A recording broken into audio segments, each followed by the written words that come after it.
일주일. 정확히 일주일이면 여러분의 혈액 속 자연살해 세포, 그러니까 NK세포의 활성도가 측정 가능한 수준으로 달라집니다. 아니, 활성도만이 아닙니다. 그 세포 안에서 암세포를 죽이는 데 쓰이는 단백질, 그 이름부터 무서운 퍼포린과 그란자임의 양까지도 달라집니다. 그리고 이 변화는 약을 먹은 것도 아니고 주사를 맞은 것도 아니고 특별한 운동을 한 것도 아닙니다. 그냥 매일 나무를 만졌을 뿐입니다. 말도 안 된다. 혹은 그럴싸한 유사과학이겠지. 저도 처음에는 그렇게 생각했습니다. 왜냐하면 이 문장 자체가 우리가 알고 있는 상식과 정면으로 부딪히기 때문입니다. 우리 몸의 면역세포가 나무 껍질 하나를 만졌다고 달라진다니. 그 인과관계의 연결이 도대체 어디에 있단 말입니까? 그런데 이것이 정말로 데이터가 있는 이야기라면, 그리고 그 데이터를 발표한 사람이 일본 니혼 의과대학의 이청 박사 같은 실제 면역학자라면 우리는 그 인과의 사슬을 처음부터 끝까지 따라가 볼 의무가 있는 것. 우리 몸의 면역세포가 나무 껍질 하나를 만졌다고 달라진다니. 그러니 오늘 우리 함께 그 사슬을 따라가 봅시다. 여러분의 손이 소나무 껍질에 닿는 그 순간에서 시작해서 여러분의 코로 들어가는 아주 미세한 분자, 그 분자가 여러분의 폐를 지나 혈액으로 흡수되는 경로, 그 혈액을 타고 온몸을 도는 그 분자가 여러분의 면역세포와 어떻게 만나는지, 그리고 그 만남이 어떻게 일주일 뒤에 여러분의 몸을 실제로 바꿔놓는지, 여러분은 오늘 세 가지를 이해하게 되실 것입니다. 둘째, 우리 몸속에서 매일 3,000에서 5,000개씩 생겨나는 이상세포를 청소하는 그 조용한 살해자, NK세포는 도대체 무엇에 반응하는가? 셋째, 그리고 왜 그 효과가 하루도 아니고 일주일도 아니고 30일 동안이나 지속되는가? 답은 뒤에서 하나씩 돌려드리겠습니다. 지금은 서두르지 않겠습니다. 왜냐하면 여러분이 오늘 이 이야기의 끝에서 마주하게 될 사실은 단순한 건강 상식이 아니라 여러분과 나무 사이에 훨씬 더 오래된 관계에 관한 이야기이기 때문입니다. 숲에 가면 몸에 좋다. 이 말을 모르는 사람은 없을 것입니다. 우리는 어릴 때부터 이 말을 들었고 어른이 되어서도 주말이면 그 말을 실천하려고 산으로 공원으로 향합니다. 그런데 정확히 왜 좋은지, 몸에서 무엇이 어떻게 달라지는지를 설명하라고 하면 대부분은 공기가 맑아서 정도로 대답하고 맙니다. 이것이 우리가 알고 있는 표면의 진실입니다. 틀린 말은 아닙니다. 다만 진실의 아주 얕은 부분만 붙잡고 있는 것입니다. 미세먼지가 적고 산소 농도가 살짝 높고 습도가 다릅니다. 그런데 이것만으로는 일주일 뒤에 여러분의 면역세포가 달라진다는 사실을 설명할 수 없습니다. 미세먼지가 적은 곳에서 일주일 지낸다고 해서 NK세포가 극적으로 증가하지는 않습니다. 산소 농도가 2% 높다고 해서 퍼포린 단백질이 많아지지도 않습니다. 그렇다면 무엇이 이 변화를 만드는 걸까요? 도시에는 없고 숲에는 있는 어떤 결정적 요소가 있는 것일까요? 보리스 토킨이라는 이름의 생화학자였는데 그는 1937년에 아주 이상한 관찰을 하나 발표했습니다. 그가 발견한 것은 특정 식물들, 특히 침엽수들이 자기 주변의 공기 중으로 어떤 화학 물질을 뿜어내고 있다는 것이었습니다. 그리고 그 물질들은 세균과 곰팡이를 죽이는 능력을 가지고 있었습니다. 토키는 이 물질에 이름을 붙였습니다. 피톤치드, 그리스어로 식물을 뜻하는 피톤과 죽인다는 뜻의 치드를 합친 말입니다.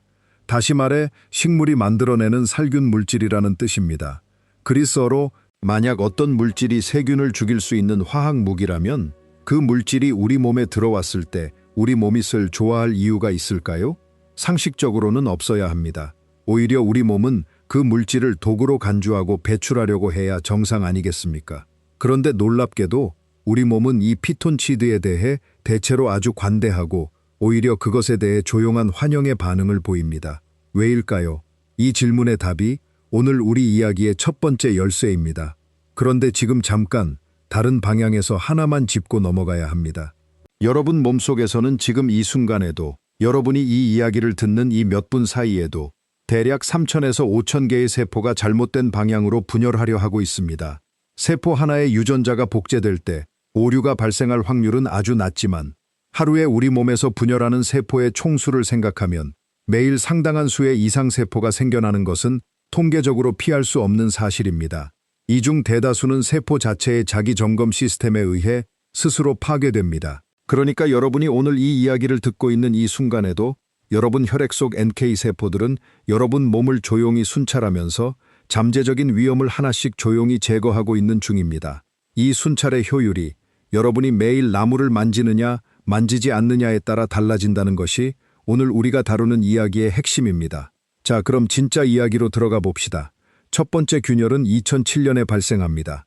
그 해에 이 청 박사가 이끄는 니혼 의과대학의 연구팀은 국제면역병리학 및 양리학 저널에 하나의 논문을 발표했습니다. 숲 환경에 노출된 인간의 자연살해 세포 활성 및 항암 단백질에 관한 연구.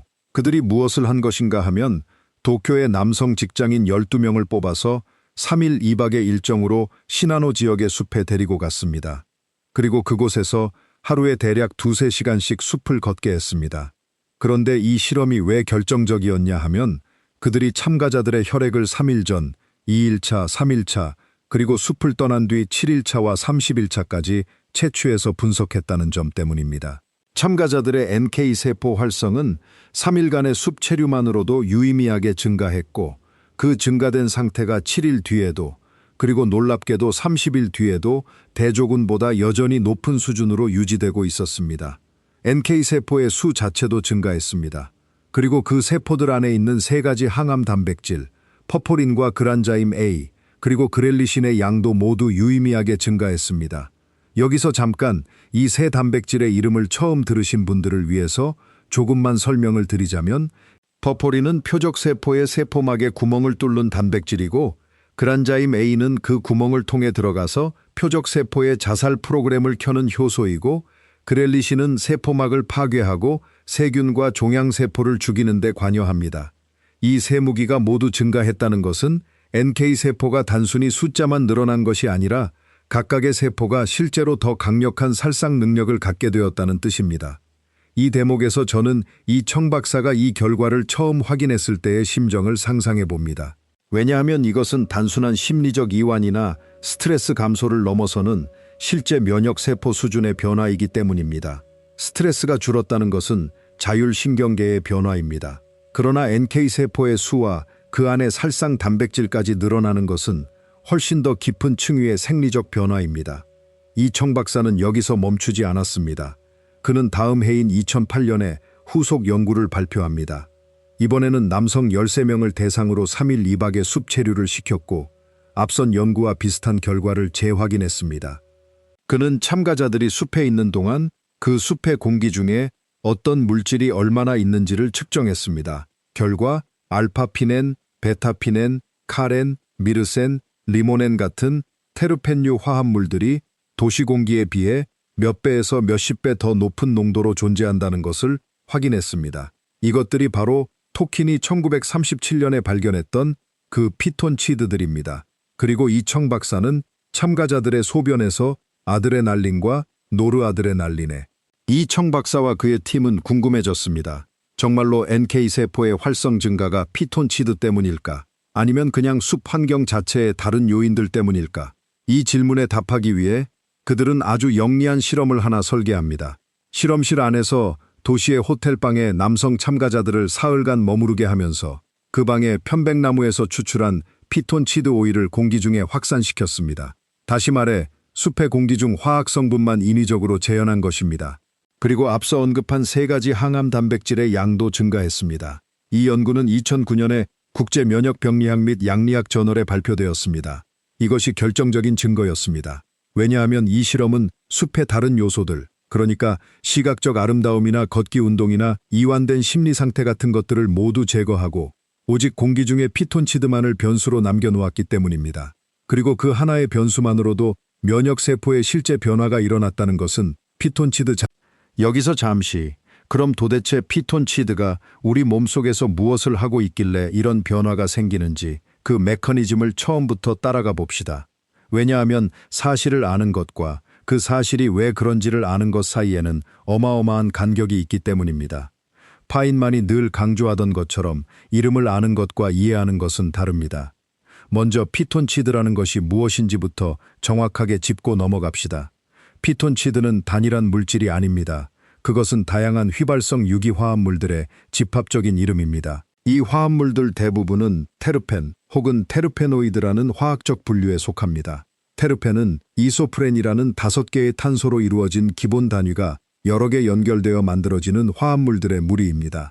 알파피넨과 베타피넨은 각각 이소프렌 2개, 즉 10개의 탄소로 이루어진 모노테르펜입니다. 리모넨도 마찬가지로 모노테르펜이고 이것은 특히 감귤류 껍질에서 많이 나오는 성분으로도 유명합니다. 나무들은 왜 이런 물질을 만드는가? 상록수라서 겨울에도 잎을 떨어뜨리지 않고 유지해야 하기 때문에 곰팡이와 세균 그리고 나무를 갉아먹는 곤충들에 대한 화학적 방어 시스템이 특별히 잘 발달해 있습니다. 소나무의 줄기와 잎에는 수지 도관이라는 특별한 통로가 있습니다. 그 도관 안에는 진한 송진, 즉 수지가 들어있고 그 수지 안에 다양한 테르펜류 화합물이 녹아 있습니다. 만약 어떤 곤충이 나무 껍질을 뚫으려 하거나 어떤 곰팡이가 나무의 상처를 공격하려 하면 뿐만 아니라 나무는 손상되지 않은 상태에서도 지속적으로 아주 소량의 이 화합물들을 공기 중으로 방출합니다. 이것이 우리가 숲에서 맡는 특유의 향기, 그러니까 어떤 사람은 상쾌하다고 느끼고 어떤 사람은 그리움을 느끼는 그 침엽수의 향기입니다. 여러분이 소나무 껍질에 손을 얹는 그 순간 여러분은 사실 이 방어 시스템에 아주 미세한 자극을 일으키고 있는 것입니다. 여러분의 손이 껍질을 아주 살짝 압박하는 것만으로도 그 압박이 만드는 미세한 변형이 껍질 안팎에 아주 소량의 테르펜을 공기 중으로 방출시킵니다. 다시 말해 여러분이 나무를 만지는 그 행위 자체가 나무의 화학적 방어 시스템에 아주 온화한 유인을 만드는 것입니다. 그리고 그 결과로 방출된 테르펜 분자들이 여러분의 손 주위 공기 중으로 확산되고 여러분의 호흡을 통해 여러분의 몸속으로 들어옵니다. 여기서 여러분이 궁금해하실 만한 질문이 하나 있습니다.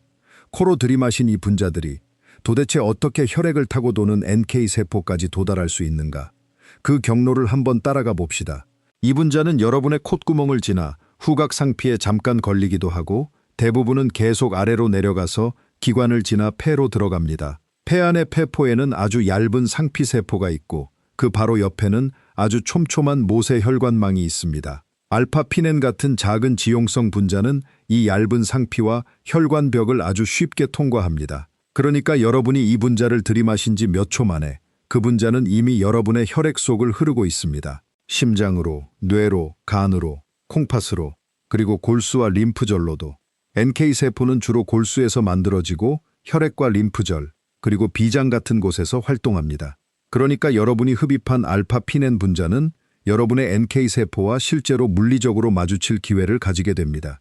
이 청 박사와 그의 팀은 여기서 한 걸음 더 나아갑니다. 그들은 실험실에서 인간의 NK세포를 배양한 뒤 그 배양액에 알파피넨이나 리모넨 같은 순수한 테르펜류 화합물을 첨가해 보았습니다. 결과 NK세포들이 실제로 더 활성화되었고 앞서 언급한 3가지 살상 단백질의 발현도 증가했습니다. 다시 말해 이 효과는 단순히 심리적 이완의 결과가 아니라 화학물질과 면역세포 사이의 직접적인 분자 수준의 상호작용에 의한 것이었다는 이야기입니다. 여기서 잠깐 숨을 고르겠습니다. 왜냐하면 지금 우리가 마주하고 있는 사실이 아주 이상한 사실이기 때문입니다. 나무는 자신을 방어하기 위해 화학무기를 만듭니다. 그런데 우리가 그 무기를 우리 몸속으로 들이마셨을 때 우리 몸은 셀 도구로 대접하지 않고 오히려 우리 자신의 면역세포를 강화시키는 데 이용합니다. 도대체 왜 이런 일이 가능한 것일까요? 이 질문의 답은 진화의 아주 깊은 시간 속에 있습니다. 인간이라는 종은, 아니, 인간의 조상들은 수백만 년 동안 숲에서 살았습니다. 우리의 아프리카 사바나 시대를 강조하는 사람들도 있지만 그 이전에 훨씬 긴 시간 동안 우리의 조상들은 나무 위에서, 나무 사이에서, 나무의 그늘, 우리의 감각과 생리 시스템은 그 환경에 최적화되어 진화했습니다. 그 환경의 공기 안에는 늘 이 테르펜 분자들이 어느 정도의 농도로 존재했습니다. 다시 말해 우리의 면역 시스템은 이 분자들이 있는 환경을 정상으로 인식하도록 진화했을 가능성이 있습니다. 우리가 도시로 이주하면서 그 분자들이 극단적으로 줄어든 환경에서 살게 되었을 때 우리의 면역 시스템은 어떤 의미에서는 자신이 정상이라고 알고 있던 환경 신호를 잃어버린 것일 수도. 이것은 물론 가설입니다. 그러나 데이터가 이 가설을 지지하는 방향으로 계속 쌓이고 있습니다. 지바 대학의 미야자키 요시후미 박사와 그의 연구팀은 이청 박사와 별도로 지난 20년 이상 산림 환경이 인간 생리에 미치는 영향을 정량적으로 측정해 왔습니다. 미야자키 박사의 팀은 2010년에 환경보건과 예방의학 저널에 발표한 논문에서 삼림 환경에서 15분간 앉아있는 것만으로도 참가자들의 혈압, 심박수, 그리고 침 속의 코르티솔 농도가 도시 환경 대조군에 비해 유의미하게 낮아진다는 것을 보여주었습니다. 특히 코르티솔의 감소는 아주 중요합니다. 왜냐하면 코르티솔은 대표적인 스트레스 호르몬이고 이 호르몬의 지속적인 높은 농도는 면역 시스템을 억제하는 것으로 잘 알려져 있기 때문입니다. 여기서 여러분이 눈치채셨을지 모르겠지만 이제 우리는 두 개의 서로 다른 경로가 하나로 합쳐지는 지점에 도달했습니다. 첫 번째 경로는 피톤치드가 직접 NK세포에 작용해서 그 활성과 살상 단백질의 발현을 높이는 경로입니다. 두 번째 경로는 피톤치드와 숲 환경이 자율신경계의 균형을 부교감 우세 쪽으로 이동시켜서 코르티솔을 낮추고 결과적으로 면역 억제를 해제하는 경로입니다. 이 두 경로가 동시에 작동하기 때문에 일주일간 매일 나무를 만지고 그 향을 맡는 사람의 몸에는 서로 다른 두 방향에서 오는 면역 강화 효과가 겹쳐서 나타납니다. 그런데 저는 여기서 잠깐 다른 이야기를 하나 하고 싶습니다. 지금까지의 이야기는 여러분이 매일 나무를 만지면 좋다라는 문장의 근거를 세포와 분자 수준에서, 그런데 저는 이 이야기에서 만지다라는 부분이 자꾸만 마음에 걸립니다. 왜냐하면 이 청 박사의 연구도 미야자키 박사의 연구도 대부분은 참가자들이 숲에 그냥 있거나 걷는 것이었지 반드시 나무를 손으로 만지는 것을 조건으로 하지는 않았기 때문입니다. 그렇다면 만짐이라는 요소는 정말로 이 이야기에서 특별한 의미를 가지는 것일까요? 여기서 이야기가 아주 흥미로워집니다. 미야자키 박사의 팀은 2017년에 국제환경연구 및 공중보건저널에 하나의 아주 특수한 논문을 발표했습니다. 그것은 눈을 가린 성인 참가자들에게 서로 다른 재질을 손으로 만지게 하는 실험이었습니다. 참가자들은 자신이 무엇을 만지고 있는지 시각적으로 볼 수 없는 상태에서 참나무판, 대리석판, 스테인리스 강판, 그리고 아크릴판을 각각 손으로 만졌습니다. 그리고 그 순간의 심박 변이도, 혈압, 그리고 자율신경계의 활동을 측정했습니다.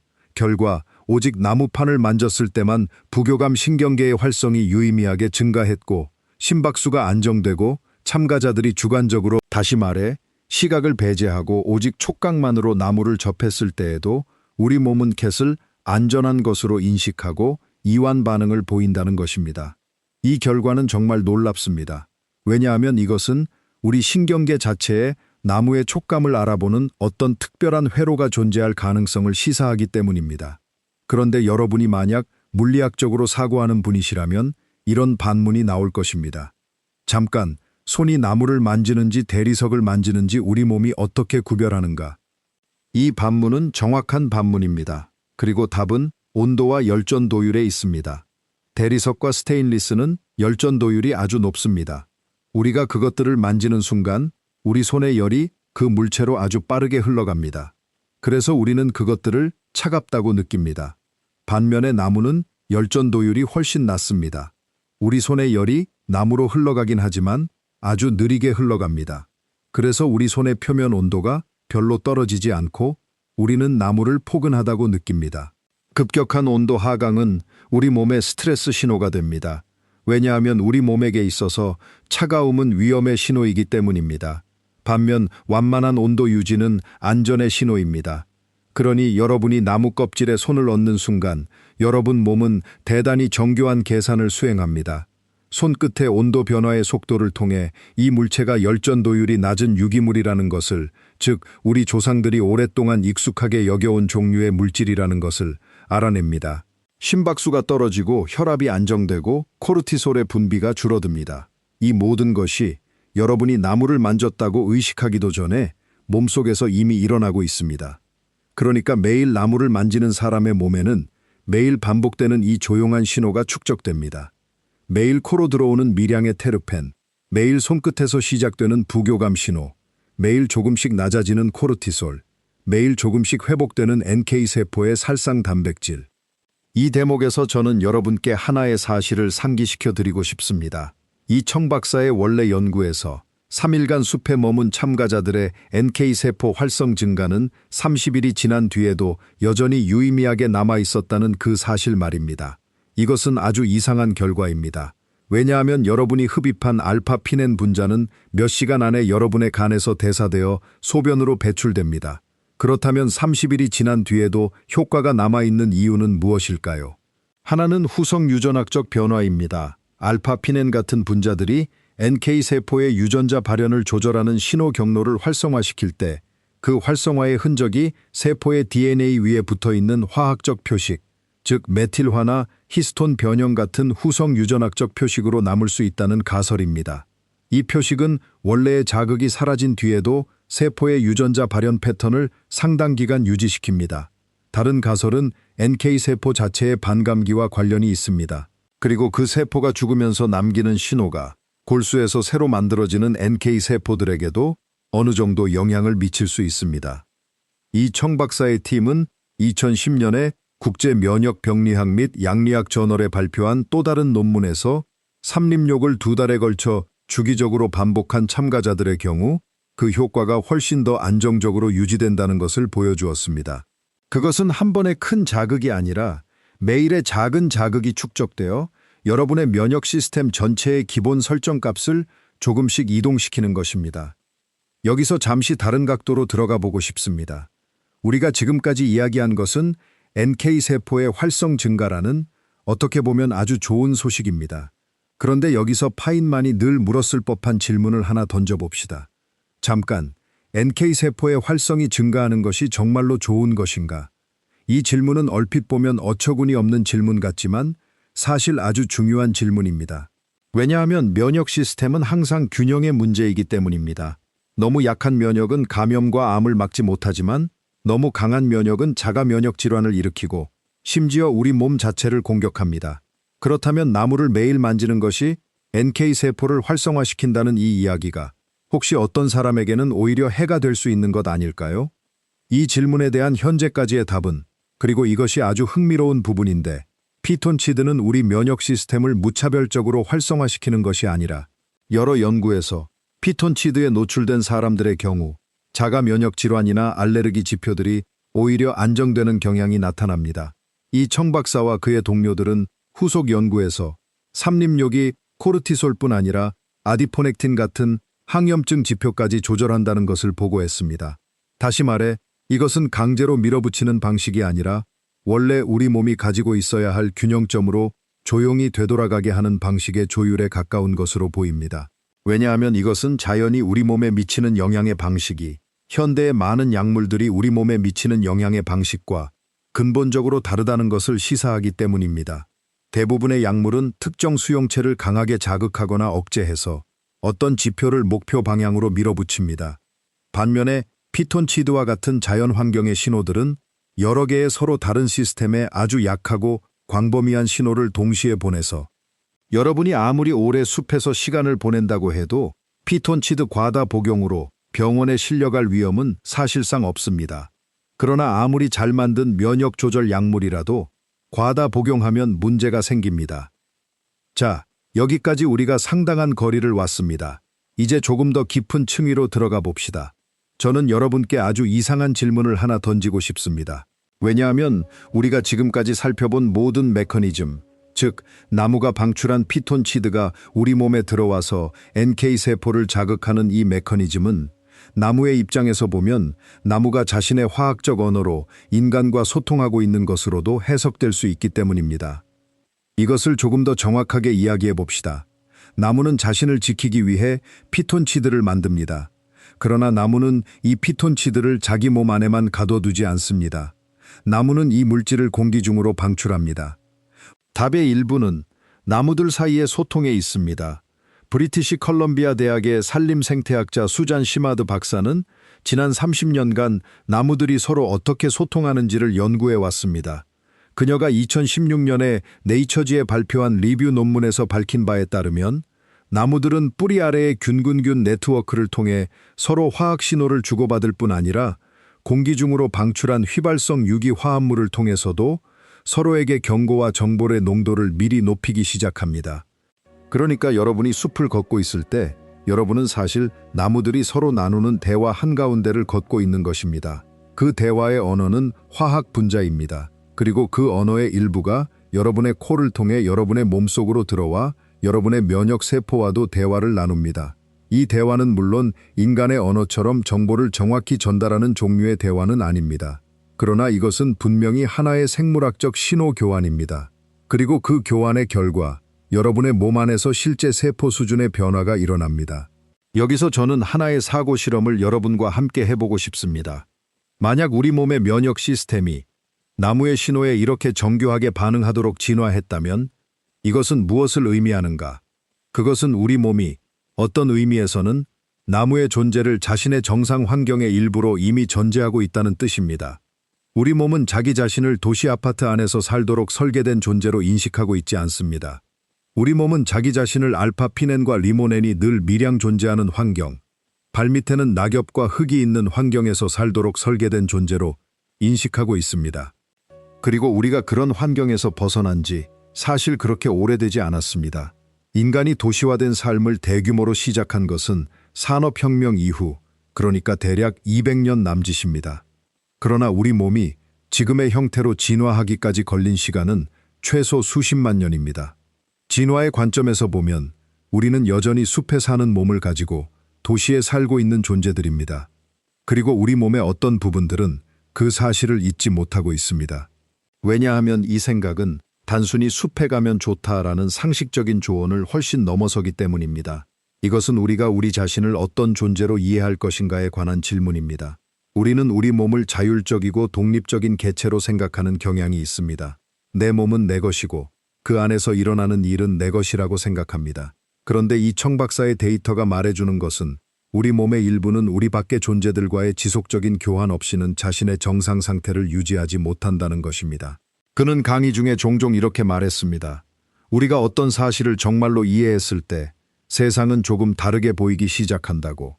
여러분이 지금까지 이 이야기를 잘 따라오셨다면 아마도 여러분은 앞으로 나무를 볼 때 조금 다르게 볼 것 같습니다.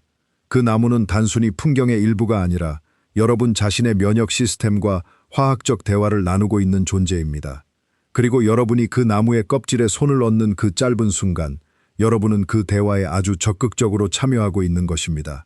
저는 여러분께 처음에 3가지 질문을 던졌습니다. 첫째, 나무는 왜 자신을 지키기 위해 만든 화학 무기를 우리 몸이 오히려 좋아하는가? 이 질문에 대한 답을 우리는 이제 알고 있습니다. 왜냐하면 우리의 진화 역사가 그 화학 무기가 늘 존재하는 환경에서 이루어졌기 때문입니다. 우리 몸은 그 분자들을 위협으로 인식하는 대신 정상적인 환경 신호로 인식하도록 진화했습니다. 그리고 그 분자들의 일부는 우리의 NK세포 같은 면역세포들의 활성을 조율하는 데 실제로 사용됩니다.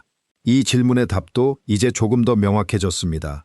NK세포는 코르티솔 같은 스트레스 호르몬의 감소, 부교감 신경계의 활성화, 그리고 알파피넨 같은 테르펜류 분자와의 직접적인 상호작용 같은 여러 신호에 종합적으로 반응합니다. 이 신호들이 겹쳐 들어올 때 NK세포는 그 활성과 살상 단백질의 발현을 증가시킵니다. 셋째, 왜 그 효과가 30일이나 지속되는가? 이 질문의 답은 아직 완전하지 않지만 후성 유전학적 변화와 한 번의 3일간 숲 체류가 30일간의 효과를 남기고 그 효과가 사라지기 전에 다시 노출이 이루어지면 효과는 상승적으로 유지됩니다. 그런데 이 3가지 답을 다 알고 나서도 저는 아직 무언가 남아있다는 느낌을 지울 수 없습니다. 그것은 이 모든 사실을 아는 것과 이 사실을 몸으로 살아내는 것 사이의 간격입니다. 여러분이 지금 이 이야기를 들으신 다음 이 이야기가 여러분의 삶에서 어떻게 실현될 수 있을지 잠시 상상해 보시기 바랍니다. 만약 여러분이 도시에 사시고 매일 숲에 갈 형편이 되지 않는다면 여러분은 무엇을 할 수 있을까요? 다행히도 이 청박사와 그의 동료들의 후속 연구는 이런 상황에 있는 사람들에게도 몇 가지 실용적인 정보를 제공합니다. 첫째, 완전한 숲이 아니어도 도시의 공원에 있는 나무들도 같은 종류의 피톤치드를 방출합니다. 도쿄나 서울처럼 큰 도시의 도심공원에서 측정한 알파피넨과 다른 테르펜의 농도는 깊은 숲의 그것보다는 미야자키 박사의 후속 연구들은 도시공원에서 30분 정도 시간을 보내는 것만으로도 짧은 시간 동안이지만 자율신경계와 코르티솔의 변화가 유의미하게 나타난다는 것을 보여주었습니다. 그러니 매일 숲까지 가지 못하더라도 매일 공원의 나무 한 그루에게 다가가서 그 껍질에 손을 얹는 것만으로도 여러분은 이 대화의 일부에 참여할 수 있습니다. 둘째, 시간의 문제입니다. 한 번의 강한 노출과 매일의 짧은 노출 중 어느 것이 더 효과적인가에 대한 완전한 답은 아직 없습니다. 그러나 현재까지의 데이터가 시사하는 바는 지속적이고 규칙적인 노출이 간헐적인 강한 노출보다 더 안정적인 효과를 낸다는 것입니다. 매일 15분 나무를 만지는 사람과 한 달에 한 번 산에 가는 사람 중 통합적인 면역 조절 효과의 관점에서는 전자가 유리할 가능성이 큽니다. 셋째, 촉각의 특별한 역할입니다. 앞서 말씀드린 것처럼 나무를 시각적으로 보는 것과 그 향을 맡는 것과 그러니 나무 앞을 그냥 지나치는 것과 잠깐 멈춰서서 그 껍질에 손을 얹고 그 향을 맡는 것 사이에는 아주 실질적인 생리적 차이가 있습니다. 지금 잠깐 여러분께 하나 부탁드리고 싶습니다. 이 이야기를 다 들으신 뒤 언제든 편한 시간에 여러분 집에서 가장 가까운 나무 한 그루를 찾아가 보시기 바랍니다. 그리고 그 나무의 껍질에 손바닥을 대고 몇 분간 그냥 그렇게 서 있어 보시기 바랍니다. 그동안 여러분 몸속에서 무엇이 벌어지고 있는지, 지금까지 여러분의 손가락 끝에서 미세한 압박이 껍질 안의 수지도관에서 아주 소량의 알파피넨을 방출시키고 있을 것입니다. 그 분자들이 여러분 코 주변으로 확산되고 여러분의 호흡을 통해 폐로 들어가고 얇은 폐포벽을 통과해 혈액으로 흡수되고 그 혈액을 타고 여러분의 골수와 림프절로 실려가서 여러분의 NK세포들에게 아주 조용한 신호를 전달할 것입니다. 이 모든 것이 여러분이 그저 나무를 만지고 있다라고 느끼는 그 몇 분 동안 실제로 여러분 몸속에서 일어나고 있는 사건들입니다. 그리고 만약 여러분이 이 실천을 매일 반복한다면 일주일 뒤에 여러분의 혈액 속 NK세포는 여러분이 알아채지 못하는 사이에 조용히 그 살상 능력을 회복하고 있을 것입니다. 한 달 뒤에는 여러분의 스트레스 호르몬 기저치가 조금 낮아져 있을 것입니다. 1년 뒤에는 여러분과 그 나무 사이의 관계가 처음보다 훨씬 오래된 것처럼 느껴질 것입니다. 그는 우주의 아름다움에 대해 이야기하면서 자신은 시인들이 자연의 아름다움을 노래하는 것을 이해하지만 자신은 그 아름다움 뒤에 있는 메커니즘까지 이해하기 때문에 시인들보다 오히려 더 깊은 아름다움을 본다고 말했습니다. 꽃의 아름다움은 그 색깔에만 있는 것이 아니라 그 색깔이 어떻게 만들어지는지, 왜 벌들이 그 색깔을 알아보는지, 그 진화의 역사가 어떻게 이 순간에 이 꽃을 만들어냈는지, 그 모든 것을 이해할 때 훨씬 더 깊어진다고요. 숲에 가면 몸에 좋다라는 상식적인 문장의 뒤에는 사실 수억 년의 진화, 수천 개의 화학 분자, 수백만 개의 면역세포, 그리고 수없이 많은 신호 전달 경로가 얽혀 있습니다. 그리고 이 모든 것을 알고 난 뒤 여러분이 다시 나무 앞에 서서 그 껍질에 손을 얹을 때 여러분은 단순히 기분이 좋다라는 표면적인 감각 뒤에 그 감각을 만들어내는 온 우주적 규모의 메커니즘을 조용히 느끼게 될 것입니다. 여러분과 그 나무는 사실 아주 오래된 관계였다는 사실, 여러분의 면역 시스템은 그 나무의 존재를 이미 알고 있었고 그 나무가 방출하는 분자들을 이미 자신의 정상 환경의 일부로 기억하고 있었고 여러분의 손끝은 그 나무의 열전도율을 이미 자신의 안전의 기준으로 삼고 있었다는 사실, 여러분과 그 나무가 오늘 처음 만난 것 같지만 사실은 여러분의 몸이 그 나무의 조상들과 수십만 년 동안 계속 만나왔고 그 만남의 기억이 여러분의 면역 시스템 속에 여전히 살아있다는 사실. 이 사실을 어떻게 받아들이는가는 여러분 각자의 몫입니다. 어떤 분들에게는 이것이 그저 흥미로운 생물학적 이야기일 수 있습니다. 어떤 분들에게는 이것이 자신의 일상을 조금 다르게 살아볼 수 있는 실용적인 계기가 될 수 있습니다. 그리고 어떤 분들에게는 이것이 우리가 우리 자신을 어떤 존재로 이해할 것인가에 대한 조금 더 깊은 질문의 시작이 될 수도 있을 것입니다. 저는 여러분께 답을 강요하지 않겠습니다. 매일 나무를 만지는 사람의 면역세포는 7일 뒤에 실제로 달라집니다. NK세포의 수가 증가하고 그 안에 퍼포린과 그란자임 A와 그렐리신의 발현이 늘어나고 스트레스 호르몬의 기저치가 낮아지고 부교감 신경계의 균형이 회복됩니다. 이것은 은유가 아닙니다. 이것은 이청 박사의 팀이 반복적으로 측정하고 재확인한 실제 데이터입니다. 그리고 이 데이터가 우리에게 알려주는 것은 우리 몸이 우리가 흔히 생각하는 것보다 훨씬 더 자연과 얽혀 있다는 사실입니다. 우리가 자연 안에 있을 때 우리 몸은 그 사실을 안다는 것, 그리고 우리가 자연 밖에 오래 있을 때 우리 몸의 어떤 부분은 조용히 셀 그리워한다는 것. 여기서 마지막으로 저는 여러분께 하나의 질문을 남기고 싶습니다. 이 질문에 대한 답은 제가 드리지 않겠습니다. 왜냐하면 이 질문은 데이터로 답할 수 있는 종류의 질문이 아니기 때문입니다. 여러분이 매일 나무를 만짐으로써 여러분의 면역 세포를 회복시킬 수 있다면 그 나무는 매일 여러분의 방문으로 무엇을 얻을까요? 나무의 방어 시스템은 여러분의 존재를 감지합니다. 여러분의 손이 만드는 미세한 압박, 여러분의 체온이 만드는 아주 작은 온도 변화, 여러분의 호흡이 그 껍질 표면에 만드는 미세한 이산화탄소의 흐름을, 나무는 이 모든 것을 어떤 형태로든 인식합니다. 그리고 그 인식에 대해 어떤 반응을 보입니다. 그 반응이 나무 자신의 어떤 부분을 어떻게 바꾸는지 우리는 아직 완전히 모릅니다. 그러나 상호작용이 있다는 것은 확실합니다. 그러니 여러분이 매일 나무를 만질 때 여러분은 그 나무로부터 무언가를 얻을 뿐 아니라 그 나무에게도 무언가를 주고 있는 것입니다. 그것이 무엇인지, 그것이 어떤 의미를 가지는지 이 질문은 아직 답이 없는 채로 남아 있습니다. 어쩌면 앞으로 몇십 년 동안 과학자들이 이 질문의 답을 찾아 나갈 것입니다. 그러나 어쩌면 이 질문의 답은 실험실이 아니라 여러분과 여러분이 매일 찾아가는 그 나무 사이의 조용한 관계 속에서 데이터로 측정될 수 없는 방식으로 여러분의 다음 산책이 지금까지와는 조금 다르기를 바랍니다. 아니, 다시 말하겠습니다. 여러분의 다음 산책에서 여러분의 몸속에서 조용히 벌어지고 있는 그 화학적 대화를 여러분이 아주 조금이라도 느끼실 수 있기를 바랍니다. 그 느낌은 어쩌면 아주 미묘해서 여러분이 놓칠 수도 있습니다. 그러나 놓치더라도 그 대화는 여전히 여러분 안에서 벌어지고 있을 것입니다. 그리고 일주일 뒤 여러분이 자신의 몸에서 무언가가 아주 조금 달라졌다는 것을 느낀다면 그것은 우연이 아닐 것입니다. 그것은 이청 박사가 30년 전에 이미 예측하고 데이터로 확인하고 논문으로 남겨놓은 인간과 나무 사이의 아주 오래된 대화에 여러분이라는 개인의 몸에서 이루어진 가장 최근의 한 문장이 될 것입니다. 그리고 그 문장은 여러분이 다음 날에도 그 다음 날에도 그 나무에게 다시 손을 얹는 한 계속해서 새로 쓰일 것입니다. 여러분과 나무 사이의 이 대화가 얼마나 오래되었는지 그리고 얼마나 오래 지속될 것인지